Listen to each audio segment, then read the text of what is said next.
Hello friends, எல்லோரும் எப்படி இருக்கீங்க? Welcome to Varni foods channel. இன்றைக்கி நான் இந்த வீடியோவில் 8 டிப்ஸ் ஷேர் பண்ணியிருக்கேங்க. இந்த 8 டிப்ஸுமே உங்களுக்கு ரொம்ப யூஸ்ஃபுல்லாக இருக்கும். வீடியோவை ஸ்கிப் பண்ணாமல் பாருங்கள். இந்த வீடியோ பிடிச்சிருந்தா வீடியோவுக்கு லைக் கொடுத்துருங்க. இப்போது ஃபஸ்ட்டு டிப் பார்க்கலாங்க. இப்போ நம்ம நெயில் பாலிஷ் வைக்கிறோன்னா அது ட்ரை ஆகிறதுக்கு எப்படியும் 15 மினிட்ஸாவது ஆகும். இப்போ நம்ம ஃப்ரீயாக இருக்கிற டயத்தில் எப்போ வேணால் நெயில் பாலிஷ் வச்சுக்கலாம். அது வந்து மெதுவாக காயட்டும்னு விட்டுறலாம். இதுவே நம்ம ஒரு ஃபங்க்ஷனுக்கு கிளம்பிகிட்ருக்கோம், அப்போ வந்து நெயில் பாலிஷ் வைக்கணும் அப்படின்னா சட்டுன்னு காயறதுக்கு ஒரு சூப்பர் டிப்ஸ் இருக்குங்க. நெயில் பாலிஷ் வச்சுட்டு விரல்களை நல்ல கோல்டு வாட்டரில் 1 நிமிஷம் மட்டும் டிப் பண்ணால் போதும், நல்லா ட்ரை ஆகிடும். இப்போது ஃப்ரிட்ஜில் வந்து கோல்டு வாட்டர் நீங்கள் வைக்கலைன்னா ஃப்ரிட்ஜில் உள்ள ஐஸ் க்யூப்ஸை எடுத்துக்கோங்க. ஐஸ் க்யூப்ஸை ஒரு பவுலில் சேர்த்துட்டு அதில் கொஞ்சம் தண்ணி சேர்த்துக்கோங்க. தண்ணி சேர்த்துட்டு இப்போ நான் நெல் பாலிஷ் வச்ச கையை அதில் டிப் பண்ணோன்னா அதுவுமே நல்ல எஃபெக்டிவாக இருக்கும்.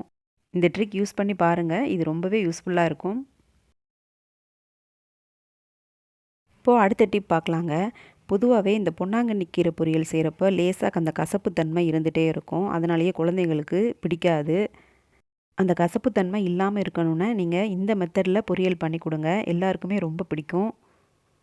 கீரையை நல்லா கழுவிட்டு சீரகம், கடுகு, உளுந்தம்பருப்பு, வரமிளகா, பல்லாரி, தேவையான அளவு உப்பு, கீரை எல்லாத்தையும் போட்டு நல்லா வதக்கிட்டு அது கூட 2 முட்டையை சேர்த்துட்டு நல்லா வதக்கி விட்டுக்கணும்.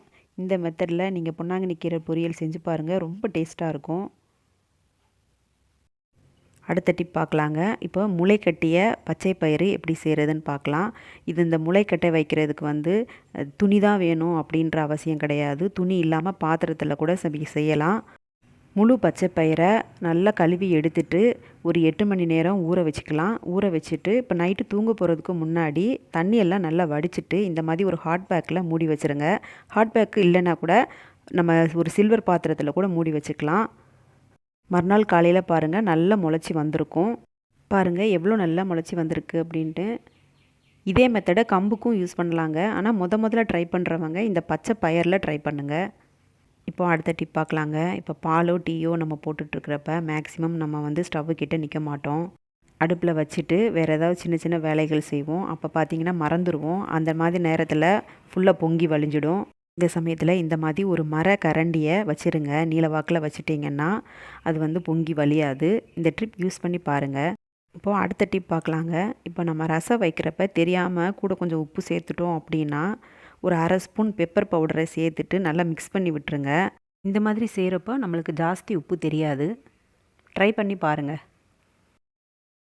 அடுத்த டிப் பார்க்கலாங்க. இப்போ மருதாணி எப்படி அரைச்சாலும் கையில் வைக்கிறப்ப சிவந்து வரமாட்டேங்குது அப்படின்னு நினைக்கிறவங்க இந்த டிப் ஃபாலோ பண்ணி பாருங்கள்.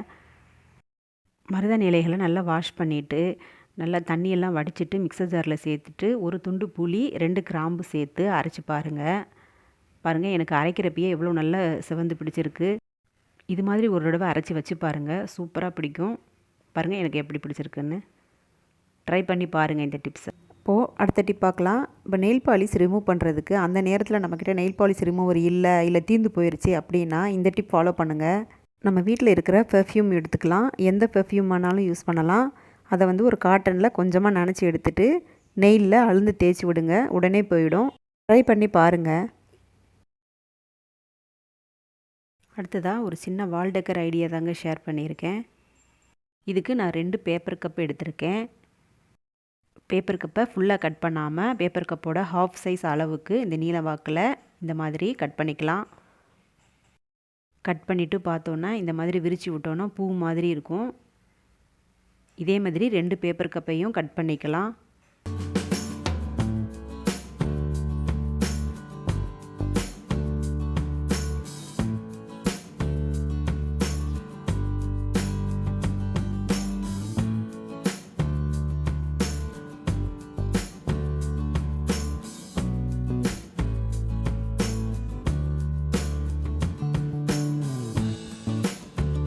பேப்பர் கப்போட உள் சைடு வந்து இந்த மாதிரி டார்க் கலர் ஏதாவது பெயிண்ட் பண்ணிக்கோங்க.